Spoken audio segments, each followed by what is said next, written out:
এই মসজিদ হলো আপনার বাড়ি থেকে 100 গজ দূরে। আপনি ওযু করে জোহর নামাজ পড়ার জন্য মসজিদে রওনা দিয়েছেন। হঠাৎ এই 100 গজের মধ্যে দুইটা বেপর্দা নারী আপনার 2 চোখত পড়ছে। এই 100 গজের মধ্যে কয়জন? হা করেন, কয়টা? দুইটা বেপর্দা নারী আপনার 2 চোখত পড়ছে। চোখের মধ্যে পোকা পড়লে, মশা পড়লে তোলা যায়, কিন্তু বেপর্দা নারী যদি চোখত পড়ে ওটা কি তোলা যাবে? মানে চোখত পড়াও সারা, মেমোরির মধ্যে সেট হওয়া সারা। জোরে কোন কথা ঠিক কিনা? এখন মসজিদের মধ্যে আপনি ডান পায়ে ঢুকলেন, আল্লাহুম্মা আফতাহ লি আবওয়াবা রাহমাতিক দোয়াও বললেন, আবার বেশি সওয়াবের জন্য সামনে কাতারে তো গেলেন, ইমামের সাথে তাকবীরুল্লাহর সাথে নামাজের নিয়তও করলেন। নিয়ত করার পরে চোখ আছে সেজদার দিকে, মন আছে কাবার, চোখ আছে সেজদার দিকে, মুখ আছে কাবার দিকে, আর মন খালি বলতেছে রাস্তা কি দেখলাম রে। আপনারা কোন নামাজ হবে? কেন হবে না? কেন হবে না? হাদিস আছে বিস্তারিত, হুজুরি কলব ব্যতীত করছেন কালেও নামাজ তোর হবে না। তবে কেন গাও জোয়ারি, মানুষকে দেখাও নামাজ পড়ি, ও তোমার সিদ্ধ বীজে সুফসল ফলে না। আজও কেন আল্লাহর নামাজ কায়েম করলা না? বাংলাদেশে যদি নামাজ কায়েম হয়, কোন নামাজি তার বউকে বেপরদায় রাখতে পারবে না। জোরে কোন কথা ঠিক কি না? ইন্নাস সালাতা তানহা আনিল ফাহশাই ওয়াল মুনকার। মসজিদ একতলার জায়গা দোতলা, দোতলার জায়গা 3 তলা। হাই রে উন্নতি ভাই। ফজরের খবর কি? কয় এক কাতারি নাই। তাহলে দোতলা কেন করতেছেন? জুমার দিন হুজুর, জুমার দিন। হায় এত মানুষ হয়, একতলা তারি না দোতলা লাগে। একজন বলতেছে ও যে শেষে আসা আগে যায়, ওই শালারা শেষে আসা আগে যায়, 5 ওয়াক্ত পড়েই না, জুম্মার দিনই শেষে আসা আগে যায়। এদের জন্য আবার দোতলা বানাচ্ছেন, এদের জন্য মসজিদের উন্নয়ন করতেছেন। মসজিদ কেন্দ্রিক গোটা পৃথিবী একদিন চলেছে। জোরে কোন কথা ঠিক কিনা? হ্যাঁ, বাংলাদেশের মতন 96টা দেশের খলিফা মসজিদের মেম্বরে বসে ডান হাতে ডান গালে চড় মারে, বাম হাতে বাম গালে চড় মারে। এমন সময় ওসমান গনি বলতেছি, আমির আল মুমিনিন আপনি কি পাগল হয়ে গেলেন? নিজের গালে নিজে কেন চড় মারতেছেন? ওমর ফারুক বলে, ওসমান এই মেম্বরে বসে আমার অতীতের কথা বারবার মনে হয়ে যায়। ওসমান গনি বলে, আপনার অতীতের খবর কি? ওমর ফারুক বললেন, অতীতে আমি খালার বাড়িতে রাখালি করতাম, আমি ছাগল চড়াইতাম। যখন সন্ধ্যার সময় ছাগলগুলো ফেরত আনতাম, আমার খালা ছাগলের পালগুলো গুনে কয়েকটা ছাগল কম পড়ার কারণে আমার চুল ধরে বলতো, ওমর যে কয়টা ছাগল নিয়ে গেলে সেই কয়টা কি ফেরত আনতে পারছো? আমি আবার দৌড় দিতাম, ওই হারানো ছাগলগুলো খুঁজে খুঁজে যখন খালারে জমা দিতাম, খালা আমার কান ধরে বলতো, ওমর যেই ভুল আজকে করেছো একই ভুল যদি আগামীকাল করো তোমার রাখালির চাকরি আমি ক্যান্সেল করে দিব। আমি খালার পা ধরে বলতাম, খালা আমার রাখালির চাকরি ক্যান্সেল করে দিলে আমি থাকবো কোথায়, খাবো কি? একদিন যেই ওমর রাখালির চাকরি রক্ষা করার জন্য খালার পা ধরে কেঁদেছে, আজকে সেই ওমরকে আল্লাহ তাআলা অর্ধ পৃথিবীর খলিফা বানাইছে। এটা ওমরের যোগ্যতাই নয়, এটা কেবলমাত্র আল্লাহর কোরআনের ওসিলা। আহসানু আমালা, সুন্দর আমল করতে গেলে কোরআনের বিকল্প কোনো রাস্তা নাই। জোরে কোন কথা ঠিক? ওমর ফারুক দেখলেন কোরআন দিয়ে তখন রাষ্ট্র চলতেছে, তখন মানুষগুলো কেমন, খালি কোরআনই ভালো না মানুষও ভালো। এই কোরআন দিয়ে যখন বাংলাদেশ চলবে তখন বাংলাদেশের মানুষগুলো কেমন হবে আমরা তো এখনো দেখিনি, দেখছি। তাহলে আশা করতেছি সব দেখা হলো শেষ, আগামীতে দেখবো আল্লাহর কোরআনের বাংলাদেশ। আমার এলাকার কিছু হিন্দু আমার কাছে একদিন আইছে, একে 5-7 জন মিলে। আমি মনে করলাম, আল্লাহ রে, কোন জায়গায় যে হিন্দুদের বিরুদ্ধে ওয়াজ করছি। আমি সিসি ক্যামেরা দিয়ে সব দেখতেছি হিন্দু। তা আস্তে আস্তে আমি বললাম, কে ভাই খবর কি? হুজুর আমরা আপনার দল করি। আমি বলি খেরে তোরা না হিন্দু? না হুজুর, সব দেখা হসে শেষ, আগামীতে আমরা দেখতে চাই আল্লাহর কোরআনের বাংলাদেশ। একটা হিন্দুরাও পর্যন্ত আল্লাহর কোরআনের বাংলাদেশ দেখতে চায়, কারণ কোনো দেখার মধ্যে শান্তি নাই, একটার মধ্যেই শান্তি, যেটা এখনো আমরা দেখতে পাইনি। জোরে কোন কথা ঠিক কি না? মা বোনদের ওয়াজ হয়নি বলে আমি মা বোনদেরকে সামনে নিয়ে এই কোরআন দেখার ওয়াজটা করতেছি, একটু মনোযোগ দিয়ে শুনবেন। যে রাখালকে আল্লাহ তাআলা অর্ধ পৃথিবীর খলিফা বানাইছে কিসের যোগ্যতায়? সেই রাখাল হযরত ওমর অর্ধ পৃথিবীর খলিফা হয়ে ছদ্মবেশে আল্লাহর কোরআনকে দেখার জন্য, শুধুমাত্র আল্লাহর কোরআনকে দেখার জন্যে মদিনার অলিগলি ঘুরতেছে। হঠাৎ দেখতে পাই দুই পাহাড়ের মাঝখানে একটা গিরিপথ, ওই গিরিপথের ভিতর দিয়ে একটা সুন্দরী মেয়ে ধীর গতিতে হেঁটে হেঁটে আসতেছে। ওমর ফারুক আল্লাহর কোরআন দেখার জন্যে মেয়েটার নিকটে গিয়ে বললেন, আল্লাহ, তোমার দুনিয়াতে এত সুন্দরী মেয়ে, সুবহানাল্লাহ। এখন আমাদের বাংলাদেশে যদি আমরা বলি বাংলাদেশে এত সুন্দরী মেয়ে, তাহলে আমরা বুঝবো বেপর্দা। বাংলাদেশে সুন্দরী মেয়ে বলতেই বুঝবো বেপর্দা। তোর এখন কি পর্দা কথা কান্না কেন? পর্দানিশী মেয়েদেরকে বাংলাদেশের কেউ সুন্দরী কয় না। এই বেপর্দা পরিমণি, বেপর্দা শাবনূর, এদেরকে বাংলার যুবকেরা সুন্দরী কয়। তোর এখন কথা ঠিক কি না? ওমর ফারুক মেয়েটার আপাতমস্তক লক্ষ্য করে দেখেন, আল্লাহর আইন পর্দার ভিতর দিয়ে মেয়েটা রাস্তা চলতেছে। ওমর ফারুক মেয়েটার নিকটে গিয়ে বললেন, মা, এই নির্জন পথে তুমি একা একা চলতেছ, তোমার সামনেও কোনো মানুষ নাই, পেছনেও কোনো মানুষ নাই, তোমার অন্তরে কি ভয় লাগতেছে না? দুই পাহাড়ের মাঝখান বোঝেন গিরিপথ, এই পথে তোমার সামনেও কোনো মানুষ নাই, পিছনেও কোনো মানুষ নাই, তুমি একা একা চলতেছ, তোমার অন্তরে কি কোনো ভয় লাগতেছে না? মেয়েটা বলতেছে, পথিক, তুমি হযরত উমরকে চিনো? সুবহানাল্লাহ। কি বলতেছে? তুমি হযরত উমরকে চেনো? যদি উমরকে চিনতা এরকম বেসাইজা কথা বলতে না। যেদিন থেকে হযরত উমর আল্লাহর কোরআন দিয়ে রাষ্ট্র চালায়, সেদিন থেকে পৃথিবীর এক প্রান্ত থেকে আর এক প্রান্তে একটা মহিলা নির্ভয়ে যাবে, একমাত্র আল্লাহ ছাড়া অন্য কারো ভয় থাকবে না। আমার আগে যে ভাই ওয়াজ করলেন, আত্তাকুল্লাহ হাক্কা তুকাতিহি অর্জন করতে গেলে আল্লাহর কোরআনের বিকল্প কোনো রাস্তা নাই। জোরে কোন কথা ঠিক কিনা? হ্যাঁ, পৃথিবীর এক প্রান্ত থেকে আর একটা মহিলা অনায়াসে যাবে, তার কলিজায় ভয় থাকবে কার? আরো জোরে।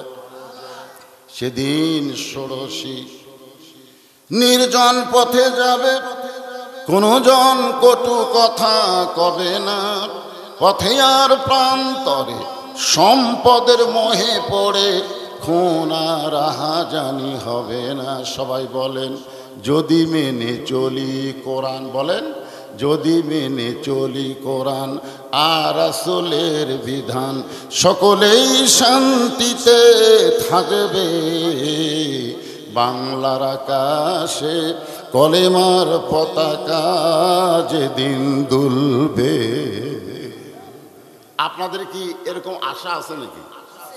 রাসূল বলেছেন, মান সাল্লাল্লাহু তাআলা আশ-শাহাদাতা বিসিরিকিন বাল্লাগাহুল্লাহু মানাজিলাশ শুহাদা ওই মা তাআলা ফিরাশিহি।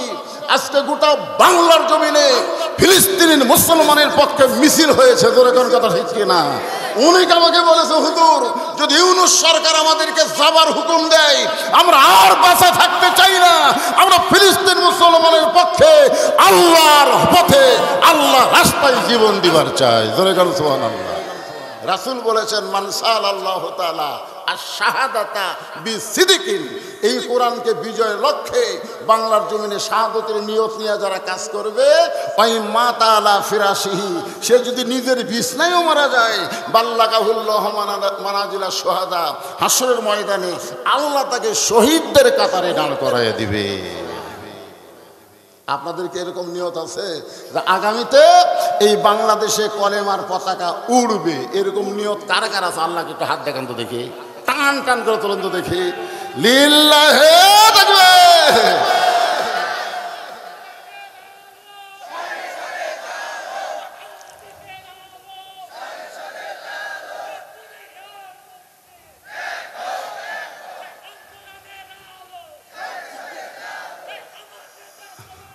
বিশ্বনবী মুস্তাফা লিল্লাহি তাকবীর। হাত নামান। মাশাআল্লাহ। ফেরেশতাগুলো সব খালি ভিডিও করে আল্লাহ দেখাচ্ছে। আল্লাহ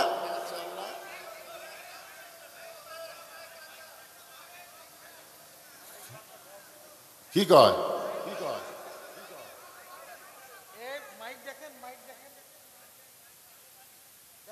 হঠাৎ হঠাৎ এরকম শুরু হলো কেন?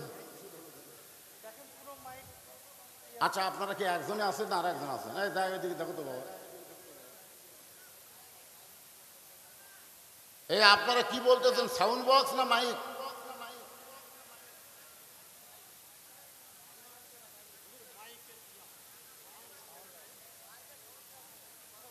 হঠাৎ সমস্যা হলো না আগে থেকে?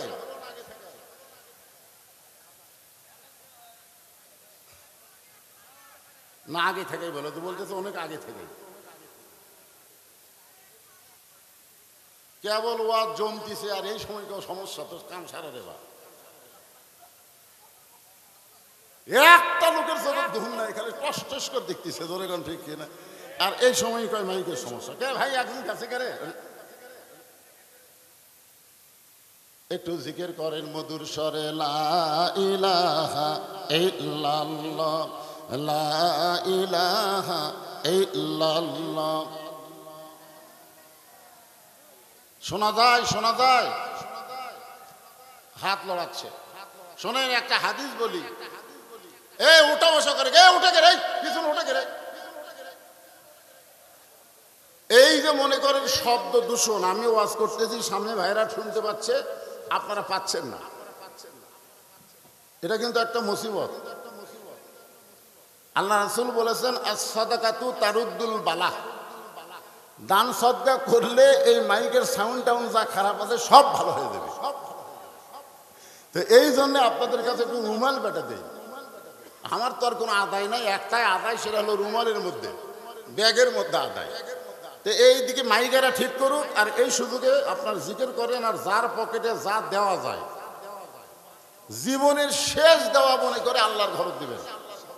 মনে করবেন আর হয়তো আমার হায়াত নাই, আজকাই হয়তো আমার জীবনে কি ঠিক হয়ে গেছে, মানে টাকা দেওয়ার আগে ঠিক।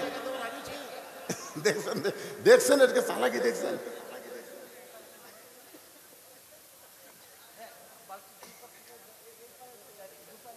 এই 2 বালতির খাওয়া আছে, 2 মিনিটের মধ্যে আদায় শেষ করে লাগবে।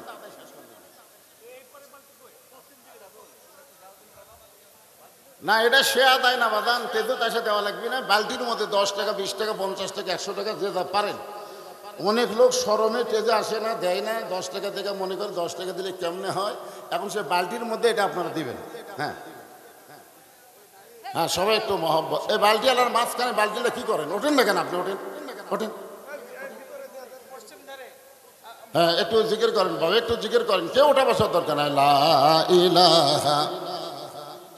মহিলাদের মধ্যে আমার মা বোনদের ওয়াজ কেমন শুরু করছি, মা খুশি হয়ে টাকা দিবেন আপনারা, আল্লাহর হস্তে দোয়া করে দিব, আল্লাহ মা খাদিজার সঙ্গে যেন আপনাদেরকে জান্নাত দিয়ে দেয়, আল্লাহ যেন মা ফাতেমার সঙ্গে আপনাদের জান্নাত দিয়ে দেয়। মায়েরা সবাই আল্লাহর হস্তে আল্লাহর ঘরে দান করবেন। আর এই ফাঁকে আপনারা জিকির করেন, লা ইলাহা ইল্লাল্লাহ। পাহাড় পর্বত নদ নদী এ নামে গাহে নিরবধি। পাহাড় পর্বত নদ নদী এ নামে গাহে নিরবধি। আমার আল্লাহ নামের এতই মধু, আল্লাহ নামের এতই জাদু, লুকিয়ে রাখছেন হে আল্লাহ, জোরে লা ইলাহা। বালতি আদায় হওয়ার সাথে সাথে আপনারা এইদিকে চলে আসবেন, কারণ বেশি লম্বা সময় দেওয়া যাবে না, 2 মিনিটের মধ্যে কমপ্লিট করে রাখবে। লা ইলাহা ইল্লাল্লাহ। সবাই দেন, সবাই দেন দেবা। জীবনের শেষ দান মনে করে দিলে কি হয়? আপনি যে বাড়ি যাবার পারবেন তার কোনো গ্যারান্টি আছে? এখানে গ্যারান্টি আছে? কোনো গ্যারান্টি নাই। হতে পারে আজকের দান আপনার শেষ দান, আজকের মাহফিল আপনার জীবনের শেষ মাহফিল। আমি ওয়াজও করতেছি, আল্লাযী খালাকাল মাউতা ওয়াল হায়াতা। আগে মৃত্যু তারপরে হায়াত কেন বললেন, এইটা ব্যাখ্যা করে আপনাদের জানানোর চেষ্টা করবো ইনশাআল্লাহ। তবে একটু মনোযোগ দিয়ে শোনেন। ওমর ফারুক যখন মেয়েটাকে বলতেছে, মা এই নির্জন পথে তুমি একা একা চলতেছো, এখন শোনা যায়, হাত তোলা কেন শোনা যায়, কে রে এ আমায় গেল ভাইবতী করে হাত এটা করে করে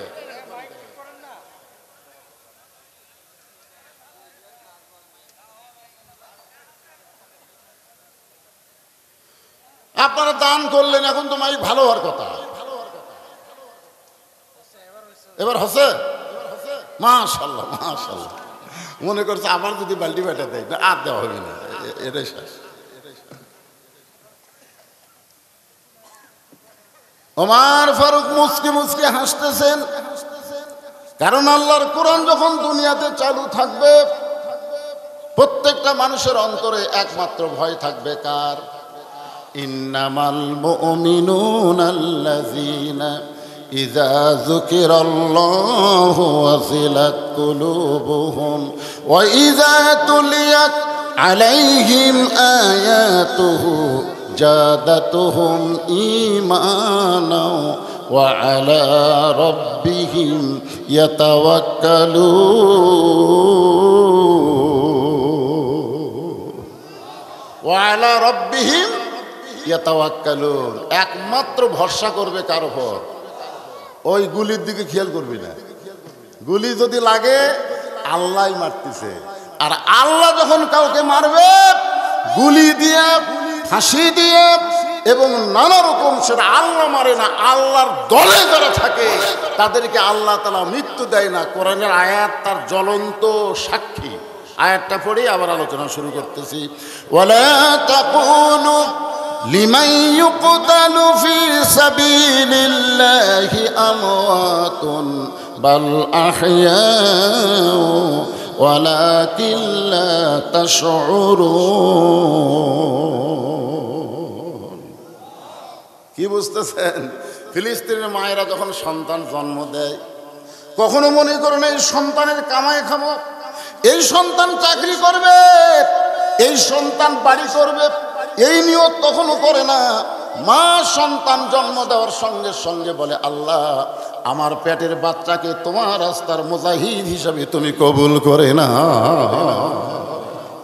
আজকে 2-3টা ভিডিও আমি আপলোড করলাম, দেখি সন্তান মারা গেছে, সন্তানের লাশ নিয়ে বাবা মুচকি মুচকি হাসতেছে। একজন সাংবাদিক জিজ্ঞাসা করলো, আপনার ছেলে মরে গেছে আপনি হাসতেছেন, কঠিন মুসিবতের দিন আল্লাহ এই বাচ্চার ওসিলা করে আমাকে মাফ করে দিবে। মা হাদান ইয়াদখুলুল জান্নাত ইউহিব্বু ইয়ারজিলাদ দুনিয়া। তাকায় দেখে ওই ওর বাপ খালি পাকাম পাড়ের বস্তা ভরায়, গাছের ছায়ে বসে বলে, আল্লাহ বিচার দিমো কার কাছে? বেটাও চোর বাপও চোর। স্বামী বলতেছে, পাগলি, যেই বেটা আগামীকাল 10 টাকার হাত পাও ভাঙবে ওই চেয়ারম্যানের চান্সারে, তাহলে চেয়ারম্যানের বিচার দিয়ে লাভ আছে? তাহলে তুমি কাঁদতেছো কার কাছ? সে বলতেছে তার কেউ নাই, তার আল্লাহ আছে, দেখি আমার আল্লাহ কি করে।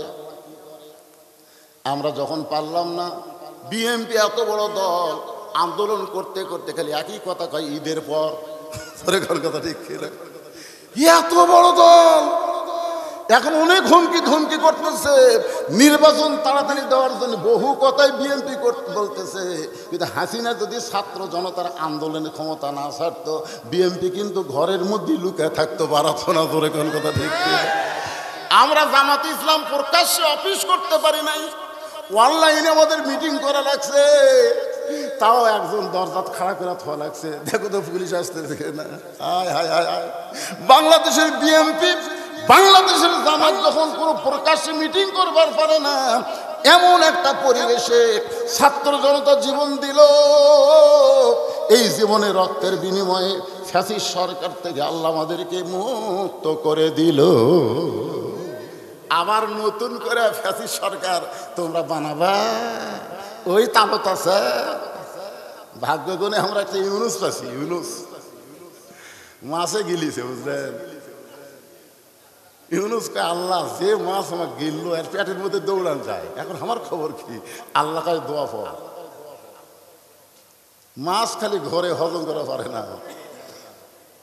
ইউনুস নবীরে খাইলো মাছেতে গিলিয়া, ফেরেশতা পাঠাইলেন আল্লাহ ইসমে আজম দিয়া, দমে দমে সে হরদম পড়ে সে ইসমে আজম, মাছেরই উদর হইতে বাঁচাইলা প্রাণ। সবাই বলেন আল্লাহু আল্লাহু, তুমি জানলি জালালুহু, শেষ করা তো যায় না গে তোমার গুণগান। একটা মাছ যদি ইউনুস নবীকে হজম করবার না পারে, তুমি ভারত যতই চেষ্টা করো, ইউনুস যতদিন ক্ষমতার চেয়ারও থাকবে, তোমার ক্ষমতা নাই। তোমার বুড়া আঙ্গুল দেখা ইউনুস চিনে যা কুটি যায়। হ্যাঁ, নেপালত যাই পরে মুদি, আই রে মুদি রে। আল্লাহর বান্দার একটু ধৈর্য ধরেন আর মনোযোগ দিয়ে কথাগুলো একটু শুনবেন। ওমর ফারুক মেয়েটাকে বলতেছে, মা একদিনের মধ্যে কি উমরকে খুঁজে না পাও, তুমি কার কাছে ভিজার দিবা? মেয়েটা বলতেছে, আমার বিশ্বাস, আমার ঈমান বলতেছে আমি পাবো। কয়েকদিন হলে খুঁজেছি, আর একদিনের মধ্যে আমি উমরকে পাবো। যদি না পাই তাহলে আসল জায়গা বোঝেন না আল্লামা সাইদ হুজুরকে জেলের মধ্যে থেকে বের করে হাসপাতালে যখন হত্যা করা হলো, বাংলাদেশের লক্ষ লক্ষ মানুষ তাহাজ্জুদের নামাজে চোখের পানি বের করে আসল জায়গা বিচার দিছে। ধরে কোন কথা ঠিক না? ওনার যেখানে মাটি হওয়ার কথা ছিল সেখানে মাটি দেবার দিল না। ওর নাম দেখি ওর 12 টুকরা টুকরা করি যে ভাই, এই শালা কায়খানার মধ্যে খুঁজে পাওয়া গেছে। ধরে কোন কথা ঠিক না? আল্লাহওয়ালার সাথে বেয়াদবি করে না বাজান। উতুল্লিম বা দাদা আলিকা জানিম। একটু মনোযোগ দিয়ে শুনবেন।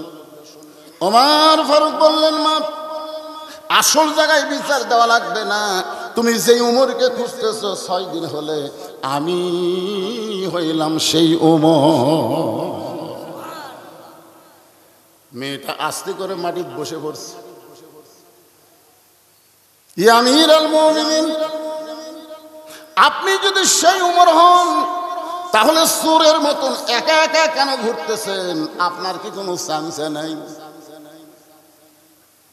মারাত্মক কথা। আপনি চোরের মতন, ধরে কারণ কার মতন? চোরের মতোই ঘুরেছে হযরত ওমর। গভীর রাত্রে ঘুরতেছে মানুষের দুঃখ কষ্ট দেখার জন্য। হঠাৎ শুনতে পায় মদিনার মরুভূমির মধ্যে তাঁবু। ওই তাঁবুর মধ্যে 2টা বাচ্চা মা মা বলে কাঁদতেছে। মা ক্ষুধা লাগছে, খাবার দাও। মা বলতেছে, গোশত সিদ্ধ হলেই তোমাদের খাবার দেব বাবা, একটু ধৈর্য ধরো, গোশত সিদ্ধ হলেই তোমাদের খাবার দেব। ওমর ফারুক চিন্তায় পড়ে গেলেন। দুম্বার গোশত হলো বড় জোর 8 ঘন্টা লাগবে, উটের গোশত হলে বড় জোর 1 ঘন্টা লাগবে। গভীর রাত হয়ে গেল, এখন পর্যন্ত গোশত সিদ্ধ হয় না। এটা কি গোশত সিদ্ধ করে? মায়ের অন্তরে কি সন্তানের কোনো দয়া নাই? আস্তে করে হযরত ওমর তাঁবুর পাশে গিয়ে বললেন, মা আমার মনে হয় তুমি মদিনার কোনো মানুষ না, তোমার সন্তান ক্ষুধার জ্বালায় কান্দে মা, আর এখনো পর্যন্ত তোমার গোশত সিদ্ধ হয় না। মেয়েটা বলে, পথিক আমার বাড়ি হলো ইয়ামিন দেশে, আমি শুনতে পাইছি মদিনার খলিফা ওমর অত্যন্ত ভালো মানুষ। আমার 2টা এতিম বাচ্চাকে নিয়ে বিকেলবেলা ওমরের দরবারে যাবার চাইছিলাম, কিন্তু এত মানুষের ভিড়, আমি একটা মেয়ে মানুষ, বাচ্চা 2টারে নিয়ে ওমরের কাছে যাবার পারলাম না। মনে মনে সিদ্ধান্ত নিয়েছি আগামীকাল সকালবেলা ওমরের দরবারে যাব। আমার 2টা বাচ্চাকে নিয়ে তাবু টাঙ্গাইয়া এই মরুভূমির মধ্যে একটা রাত আমি থাকতে চাই। আমার 2টা বাচ্চাকে বুকের সঙ্গে জড়ায় যখন ঘুমাতে যাব, এমন সময় 2টা বাচ্চা ক্ষুধার জ্বালায় শুধু কাঁদতেছে, শুধু কান্দে আর কান্দে। আমি মা হয়ে কি করবো ওদের সান্ত্বনা দেওয়ার জন্যে পাতিলে পানি আর পাথর দিয়ে নিচে আগুন জ্বালাইছিল। পথিক আমার গোশত সিদ্ধ হওয়ার কথা শুনে সন্তান 2টা যদি ঘুমায়া যায় তাহলে রাতটা পারি যাবে, সকালবেলা ওমরের দরবারে যাব।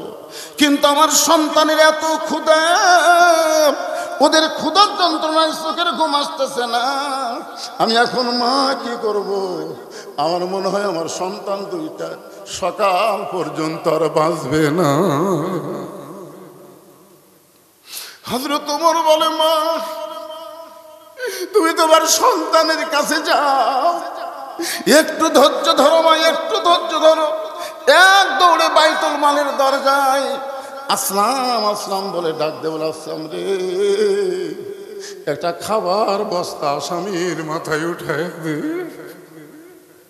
আসলাম বলে আমিরুল মুমিনিন, কে আসামি? বলে আমার চাইতে বড় আসামি কেউ নাই রে আসলাম, দে খাবার বস্তা আমার মাথায় উঠে দে। চাকর আসলাম ওমর ফারুকের মাথায় যখন খাবার বস্তা তুলে দেয়, ওমর ফারুক এত জোরে দৌড় মারে, পিছন দিক থেকে আসলাম কান্দের, বলে আমিরুল মুমিনিন, ওজনের বস্তা মাথায় নিয়ে আপনি দৌড়ালে পড়ে যাবেন, আপনি পড়ে গেলে কি আপনার কষ্ট হবে না? ওমর কান্দেল, আসলাম রে, যদি সময় মতো তাবুর মধ্যে যাবার না পারি, তাহলে ওমরকে আল্লাহ জাহান্নামের আগুনে পুড়ায় ফেলবে। আত্তাকুল্লাহ হাক্কা তুকাতিহি কারে কয় রে বাংলার মুসলমান, কারে কয়? এক দৌড়ে তাবুর কাছে গিয়ে বললেন, মা তোমার সন্তান দুইটা কি জীবিত আছে মা?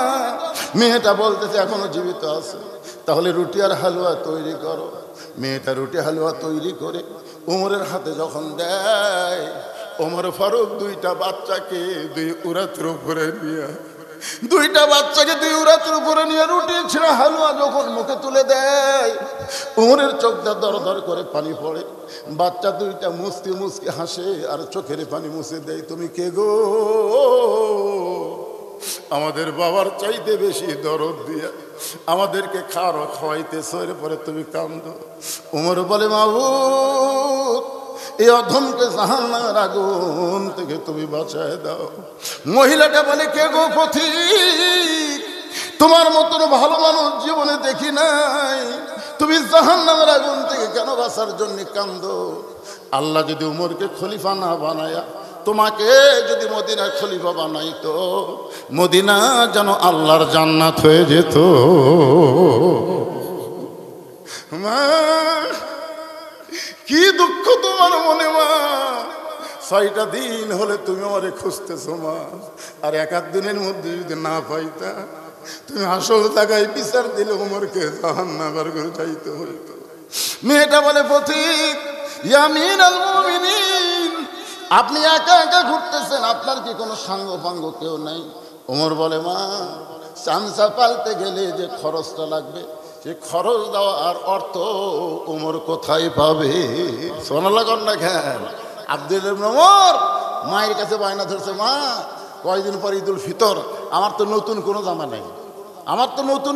নাই, আপনি একটু বাবাকে বলেন, বাবা যেন আমাকে একটা নতুন জামা কিনে দেয়। দেখছেন, অর্ধ পৃথিবীর খলিফার সন্তান আব্দুল্লাহ মায়ের কাছে বলতেছে একটা নতুন জামা কিনে দেয়।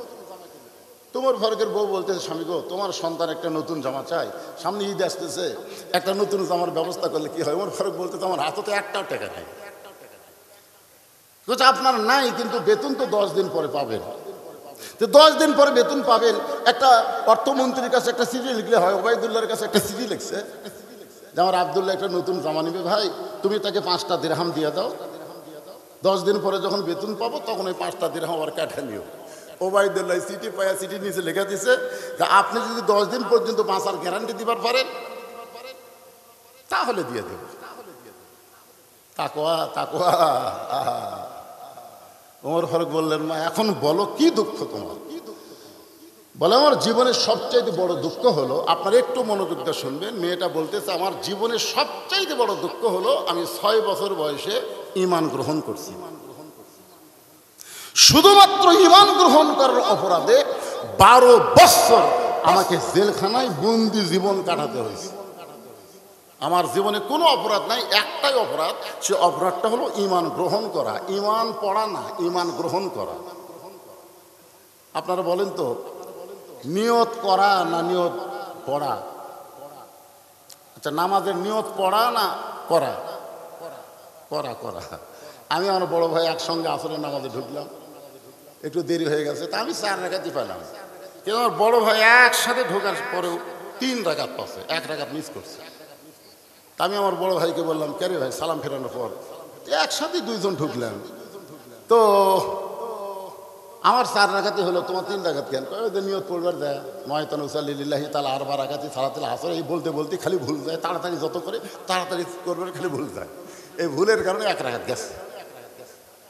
আমি বললাম তুমি তো বেদাত করলে, কারণ নিয়ত পড়ার কথা কোনো জায়গাত নাই, প্রত্যেক জায়গাত আছে নিয়ত করা। নিয়ত করা মানে সংকল্প করা। তুমি যখনই ওযু করছে এ তো তখনই নিয়ত হয়ে গেছে, মসজিদের মধ্যে পা দেওয়া মাত্র নিয়ত হয়ে গেছে, কাতারত খাড়া হওয়ার পরে আবার নিয়ত। আপনারা কি মনে করতেছেন সারা জীবন কলমার জিকির করে লা ইলাহা ইল্লাল্লাহ লা ইলাহা ইল্লাল্লাহ লা ইলাহা ইল্লাল্লাহ লা ইলাহা ইল্লাল্লাহ, আবার ঘুষ খায়, চাকরি গেলে আল্লাহর কাছে কান দিচ্ছে, আল্লাহ আল্লাহ আমি আর জীবনে ঘুষ খাবো না, লা ইলাহা ইল্লাল্লাহ লা ইলাহা ইল্লাল্লাহ। ফেরেশতা কয় আল্লাহ এই যে ঘুষের চাকরি করছে তখন কোনোদিন তওবা করেনি, আল্লাহ যেই চাকরি রিটায়ার করছে তখনই আর ঘুষ খাবি না, তওবা করতেছে, ইল্লাল্লাহ জিকির মারতেছে, আর খবর কি? আপনারা বলেন তো, একটা বুড়া মানুষ যখন আর চুরি চামারি করার পারে না, জুয়ানকালে যা অন্যায় করা করছে, বুড়া বয়সে তওবা করতেছে, আল্লাহ আমি আর চুরি করবো না, আমি আর ডাকাতি করবো না, তুই পারবি? এ কথা কন পারবি? পারবি না তো ভাই। তওবা কখন করা লাগবে? যুবক, 7 বছর থেকে নামাজের তালিম দেওয়া লাগবে, 10 বছর থেকে জোর করে নামাজ ধরান লাগবে। 7 বছর থেকে তালিম দেয়নি, 10 বছর থেকে নামাজ ধরেনি, ওই বুড়া বয়সে নামাজ ধরছে, কিন্তু নামাজ ধরবার যায়, রুকু সেজদা করবার যায়, আর হাঁটুর মধ্যে কটমট করে সিয়ার সাহানাই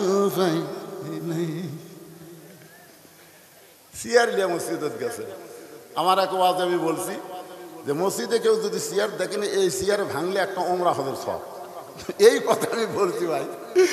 না হলেও 100 হুজুর আমার বিরুদ্ধে মানহানি কেস করবি, কে ওমরা হজের সব সিয়ার ভাঙলে কোন জায়গা তার চাই? দলিল ছাড়া কথা, এত বড় ভাইরাল বক্তা কেমনে? আমি তখন এই যে মান সাল আল্লাহ তাআলা শাহাদাতা, এই হাদিসের ব্যাখ্যা যখন দেখালাম, আরে পাগলা, আবু সাইদ তো ফিলিস্তিনে যায় জীবন দেয়নি, বাংলাদেশের রংপুরে জীবন দিয়েছে, ফিলিস্তিন মুসলমানের মতোই জীবন দেওয়ার সওয়াব আল্লাহ তাকে দিবে। জোরে কর কথা ঠিক কিনা? আবু সাইদের রক্তের উপর দিয়েই তো হাসিনাকে পলাতে বাধ্য হওয়া লাগছে। জোরে কর কথা ঠিক কিনা? কথা কর না কেন? একটা সিয়ার মানে কি? জামাতে নামাজ পড়লে 27 গুণ সওয়াব কখন হবি? মানে কাতার সোজা হবি। নবী যতক্ষণ পর্যন্ত কাতার সোজা না হয়েছে ততক্ষণ পর্যন্ত আল্লাহ নবী কেবলামুখী হয়নি। জোরে কর কথা ঠিক কিনা? আর এখনকার ইমাম তো আকামত দেওয়ার আগে কেবলামুখী হয়ে বসে আছে। আর আল্লাহ রাসূল বেলাল আকামত দিচ্ছে, আর নবী মানে নবী এই ইশারা করতেছে, ওটি একজন লাগবে, ওই যে পিছনে পিছনে কাতারে ফাঁকা আছে, ওই ফাঁকের মধ্যে যে শয়তান ছাগলের মাথার মতন মাথা বের করতেছে, শয়তান ফাঁক বন্ধ করো। আর ওই সিয়াল্লা মাঝখানে বসে গেছে, কে রে পাগলা, পায়ের গোড়ালির সঙ্গে গোড়ালি ঠিক করা লাগবে না? সিয়াল্লিয়া নামাজ পড়বা কেন? তুমি যদি অসুস্থ হও, লা ইকাল্লিফুল্লাহু নাফসান ইল্লা উসআহা, আল্লাহ কোরআনে বলেছেন তোমার কষ্ট হবে, এমন কিছু আল্লাহ তোমাকে ইসলামে ছাপায় দেয় নাই। তুমি যদি সরকারি চাকরি ঠিক মতো করতে পারো তাহলে বুড়া বয়সে তোমাকে চাকরি করা লাগবে না, সরকার তোমাকে দরদ হয়ে পেনশন দিবে। জোরে কর কথা ঠিক কিনা? যৌবন বয়সে যদি ঠিক মতো 5 ওয়াক্ত নামাজ জামাত আদায় করবার পারো, বুড়া বয়সে যদি হাঁটুর মাকড়াটা করে ঘিরে যায়, তখন তোমাকে আর জামাত না পড়লেও যেখানেই তুমি নামাজ পড়ো পেনশনের সওয়াব আল্লাহ তোমাকে দিয়ে দিবি। জোরে কর কথা ঠিক কিনা? কথা বলো। যৌবন শয়তানক দিয়া বুড়া বয়সে আল্লাহ ধরছে, যখন হয় চামড়া ঢিল আল্লাহর সাথে দিছে মিল, যখন ছিল চামড়া টাইট আল্লাহর সাথে করছে ফাইট। মেয়েটা বলছে শুধুমাত্র ঈমান গ্রহণ অপরাধে 12 বছর আমাকে জেলখানায় বন্দি রাখছে। সকালবেলা 3টা করে চাবুক, বিকালবেলা 3টা করে চাবুক। আমার দেহের এমন কোনো জায়গা নাই যেই জায়গায় চাবুকের আঘাত লাগে নাই। আমিরুল মুমিনিন, আমি রোমের জেলখানার মধ্যে বন্দি ছিলাম। আপনি যখন রোম পারস্য দখল করলেন তখন আপনি ঘোষণা করলেন মুসলমান কোনো রাষ্ট্র যখন দখল করবে ওই রাষ্ট্র তখন আল্লাহর কোরআন দিয়ে চলবে। আর আল্লাহর কোরআন দিয়ে যখন কোনো রাষ্ট্র চলবে তখন জেলখানার কোনো দরকার পড়বে না। জেলখানার দরজাগুলো যখন মুক্ত করে দিলেন তখন আমি রোমের জেলখানা থেকে বের হলাম। আমার দাদা খ্রিস্টান, আমার বাবা খ্রিস্টান, রোম দেশের সকলেই তো আমার খ্রিস্টান। আমি একজন মুমিনা নারী হইয়া খ্রিস্টানদের কাছে কেমনে যাব? এই জন্য 6 দিন হলে 2 পাহাড়ের মাঝখানে ঘুরতেছি। যদি আপনার দেখা পাই, আপনার কাছে এই দুঃখিনী মেয়েটা একটু আশ্রয় চাই। ওমর ফারুক বললেন, মা আমি তোমাকে আশ্রয় দেবার পারবো না, কিন্তু ইসলাম তোমাকে অধিকার দিয়েছে।